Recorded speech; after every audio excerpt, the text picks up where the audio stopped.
Hello friends, स्वागत है एक बार फिर से आप सभी का फिक्स टारगेट 2.0 परिवार की एक और नई वीडियो में। फ्रेंड्स, यदि आप ललित नारायण मिथिला यूनिवर्सिटी से 2022 में पार्ट 2 का एग्जाम दे रहे हैं और जिस स्टूडेंट का आज सेकंड सीटिंग में हिस्ट्री ऑनर्स पेपर नंबर 3 का एग्जाम था, तो आप लोग इस पूरी वीडियो को ध्यान से देखिएगा क्योंकि आपको 100% सही आंसर की मैं यहाँ पर डिस्कस करने वाला हूँ। यहाँ से आप मैच कर सकते हैं कि इसमें पूछे गए ऑब्जेक्टिव क्वेश्चंस में आपने कितना सही किया है, कितना गलत किया है। आप कॉमेंट करके भी हमें बताइएगा कि आपका कितना सही है और कितना गलत है। साथ में आपको हमने सब्जेक्टिव के लिए जो गेस दिया था, उस गेस में से सीधे सीधे क्वेश्चंस कितने छपे हैं आपके पेपर में, इसको भी मैं यहाँ पर दिखाने वाला हूँ। तो चलिए वीडियो में आगे बढ़ते हैं।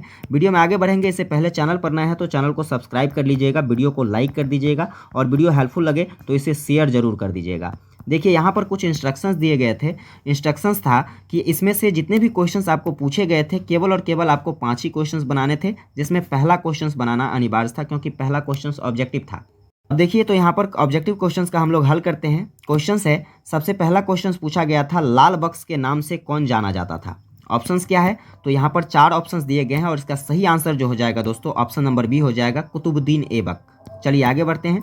अगला क्वेश्चन क्या है, अगला क्वेश्चन है, तारीख ए फिरोज शाही के लेखक कौन थे। 4 ऑप्शंस यहाँ पर दिए गए हैं। इसका जो सही आंसर हो जाएगा दोस्तों, ये हो जाएगा हमारा ऑप्शन नंबर सी, जियाउद्दीन बर्नी। चलिए आगे बढ़ते हैं। अगला क्वेश्चन देखिए, अगला क्वेश्चन है, निम्नलिखित में किसने दिल्ली सल्तनत में चांदी के सिक्कों का प्रचलन आरंभ किया। तो इसका जो सही आंसर हो जाएगा दोस्तों, ये हो जाएगा हमारा ऑप्शन नंबर बी, इल्तुतमिश। चलिए आगे बढ़ते हैं। अगला क्वेश्चन देखते हैं क्या है। अगला क्वेश्चन आपसे पूछा गया था कि निम्नलिखित में से किस शासक ने कभी साम्राज्य विस्तार हेतु नए विजय अभियान नहीं किया।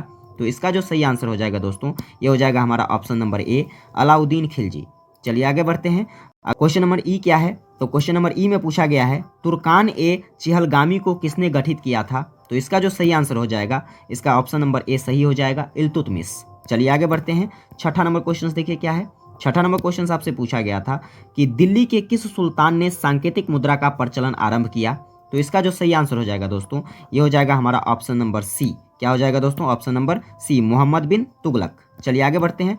अगला नंबर क्वेश्चन कहता है, दिल्ली के किस सुल्तान ने दीवान ए खैरात आरंभ किया। बहुत ही इंपॉर्टेंट क्वेश्चन है ये। क्वेश्चन आपको मैंने पहले भी बताया था। तो इसका जो सही आंसर हो जाएगा दोस्तों, ये हो जाएगा हमारा ऑप्शन नंबर 4, यानी कि फिरोज शाह तुगलक। चलिए आगे बढ़ते हैं। अगला क्वेश्चन क्या है, अगला क्वेश्चन है, किस सूफी संत की याद में कुतुब मीनार का निर्माण किया गया था। 4 ऑप्शन है और इसमें से सही आंसर क्या हो जाएगा दोस्तों, तो ये हो जाएगा हमारा ऑप्शन नंबर बी, यानी कि क्या कहते हैं, कुतुबुद्दीन बख्तियार काकी। ठीक है, चलिए आगे बढ़ते हैं। अगला क्वेश्चन क्या है, अगला क्वेश्चन है, भारत में चिश्ती सिलसिला के संस्थापक कौन थे। 4 ऑप्शंस यहाँ भी दिए गए हैं और इसका जो सही आंसर हो जाएगा, ये हो जाएगा हमारा option number B, Sheikh Moinuddin Chishti.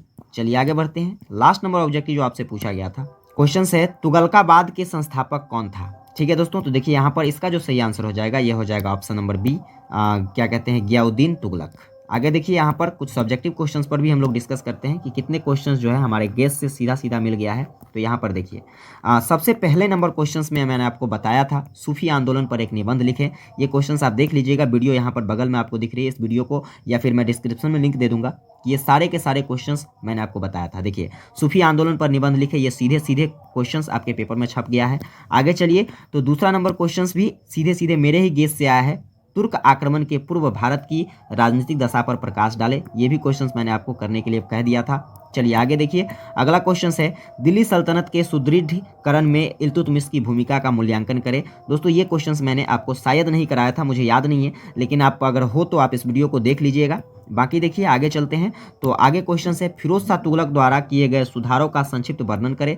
ये भी क्वेश्चंस मैंने आपको नहीं बताया था। 2 क्वेश्चंस अभी तक मिल चुके हैं, 2 क्वेश्चंस और भी देखिए। 2 क्वेश्चंस यहाँ पर इंपॉर्टेंट क्वेश्चंस में आपको ये भी मैंने बताया था, सल्तनत कालीन भारत के आर्थिक जीवन की विवेचना करें। ये क्वेश्चंस मैंने आपको करवाया था। आगे देखिए, आगे क्वेश्चन है, दिल्ली सल्तनत के पतन के कारणों का परीक्षण करें। ये नहीं बताया था मैंने आपको, लेकिन ये क्वेश्चंस आपको मैंने कई बार बताया था कि याद कर लीजिएगा, बहमनी साम्राज्य की राजनीतिक सांस्कृतिक इतिहास की रूपरेखा प्रस्तुत कीजिए। और फिर आगे देखिए, ये क्वेश्चंस भी मैंने आपको बताया था, दिल्ली सल्तनत में इक्का प्रणाली का वर्णन कीजिए। और ये मैंने आपको कई बार बोला था कि भैया ये क्वेश्चंस तो पढ़ ही लेना क्योंकि ये क्वेश्चंस पक्का छपेंगे। तो बताइए, 4 के 4 क्वेश्चंस आपके एग्जाम में आ गए, यानी कि 100% क्वेश्चन, जितने क्वेश्चंस आपको बनाने थे टोटल के टोटल क्वेश्चंस हमारे गैस से आ गया है। तो उम्मीद करता हूं कि आप लोग हमारे गैस को पढ़े होंगे और अच्छे तरीके से एग्जाम दिए होंगे। आपको किस सब्जेक्ट की गैस क्वेश्चन चाहिए हमें कमेंट करके जरूर बताइएगा। मिलते हैं आप लोगों से अगली वीडियो में, तब तक के लिए जय हिंद।